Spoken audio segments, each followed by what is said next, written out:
हमारा जब तक डिमांड फुलफिल नहीं होता है जस्टिस का, ह्यूमैनिटेरियन ग्राउंड्स का, और सिर्फ एक अभाया जिनका प्राण चला गया, उनका रेप, बलात्कार करके खून कर दिया गया, वो सिर्फ और सिर्फ एक बलात्कार नहीं था।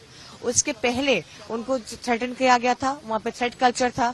कल भी आरजीकर में वहाँ के जो स्टूडेंट्स हैं वो लोग इसी थ्रेट कल्चर के तरफ आवाज बुलंद करके उन्होंने यहाँ पे सब लोगों का नाम दिखा के उसके ऊपर कार्रवाई के लिए मांग करके वहाँ पे गए हैं।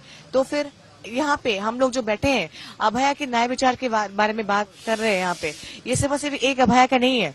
अभया कौन है, कौन थी, कौन हो सकती थी? आप भी हो सकते थे, मैं भी हो सकती थी, कोई और भी हो सकता था या हो सकती थी। तो इस हिसाब से एक हमारा सबका रिस्पॉन्सिबिलिटी बनता है कि एक और अभया ताकि कभी भी ना हो उसका हम लोग देखभाल करें। और इसी अभया के हिसाब से मैं ये भी बोल दूं, जहाँ पे हम लोग एक तरफ अनशन पे बैठे हैं और यहाँ पे बायो टॉयलेट्स का भी हम लोग को यूज करने के लिए हम लोग को परमिशन नहीं मिल रहा है, बायो टॉयलेट्स के हम लोग का खुद का भी आने के लिए परमिशन नहीं मिल रहा है। और दूसरी तरफ में हम लोग ये भी देख सकते हैं 9 साल की बच्ची, 9 साल की बालिका को इस तरह से बलात्कार करके उनको मतलब मार दिया जाता है।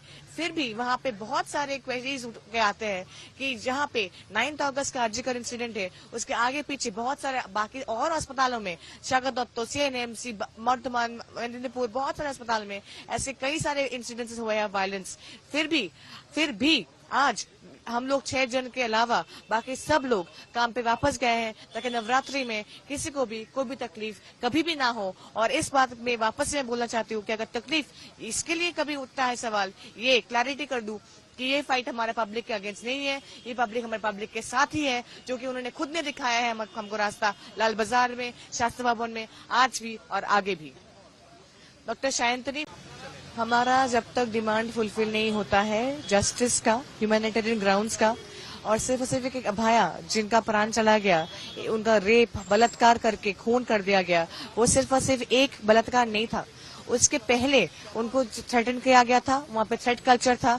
कल भी आरजीकर में वहाँ के जो स्टूडेंट्स हैं वो लोग इसी थ्रेट कल्चर के तरफ आवाज बुलंद करके उन्होंने यहाँ पे सब लोगों का नाम दिखा के उसके ऊपर कार्रवाई के लिए मांग करके वहाँ पे गए हैं। तो फिर यहाँ पे हम लोग जो बैठे हैं अभया के न्याय विचार के बारे में बात कर रहे हैं। यहाँ पे ये सिर्फ एक अभया का नहीं है। अभया कौन है, कौन थी, कौन हो सकती थी? आप भी हो सकते थे, मैं भी हो सकती थी, कोई और भी हो सकता था या हो सकती थी। तो इस हिसाब से एक हमारा सबका रिस्पॉन्सिबिलिटी बनता है कि एक और अभया ताकि कभी भी ना हो उसका हम लोग देखभाल करें। और इसी अभया के हिसाब से मैं ये भी बोल दूं, जहाँ पे हम लोग एक तरफ अनशन पे बैठे हैं और यहाँ पे बायो टॉयलेट्स का भी हम लोग को यूज करने के लिए हम लोग को परमिशन नहीं मिल रहा है, बायो टॉयलेट्स के हम लोग का खुद का भी आने के लिए परमिशन नहीं मिल रहा है। और दूसरी तरफ में हम लोग ये भी देख सकते हैं 9 साल की बच्ची, 9 साल की बालिका को इस तरह से बलात्कार करके उनको मतलब मार दिया जाता है। फिर भी वहाँ पे बहुत सारे क्वेरीज उठ के आते हैं कि जहाँ पे 9 अगस्त का आरजीकर इंसिडेंट है उसके आगे पीछे बहुत सारे बाकी और अस्पतालों में, शागद दत्तो, सीएनएमसी, वर्धमान, मेदिनीपुर, बहुत सारे अस्पताल में ऐसे कई सारे इंसिडेंट्स हुए हैं वायलेंस। फिर भी आज हम लोग 6 जन के अलावा बाकी सब लोग काम पे वापस गए हैं ताकि नवरात्रि में किसी को भी कोई भी तकलीफ कभी भी ना हो। और इस बात में वापस से मैं बोलना चाहती हूँ कि अगर तकलीफ इसके लिए कभी उठता है सवाल, ये क्लैरिटी कर दूं कि ये फाइट हमारे पब्लिक के अगेंस्ट नहीं है, ये पब्लिक हमारे पब्लिक के साथ ही है, जो कि उन्होंने खुद ने दिखाया है हमको रास्ता लाल बाजार में, शास्त्री भवन में, आज भी और आगे भी। डॉक्टर शायंतनी, अगर आप ये वीडियो YouTube पर देख रहे हैं तो हमारे चैनल को सब्सक्राइब कर बेल आइकन दबाएं और Facebook पर देख रहे हैं तो हमारे पेज को लाइक करें। 8 मिलियन प्लस सब्सक्राइबर, आपके इस भरोसे के लिए बहुत धन्यवाद।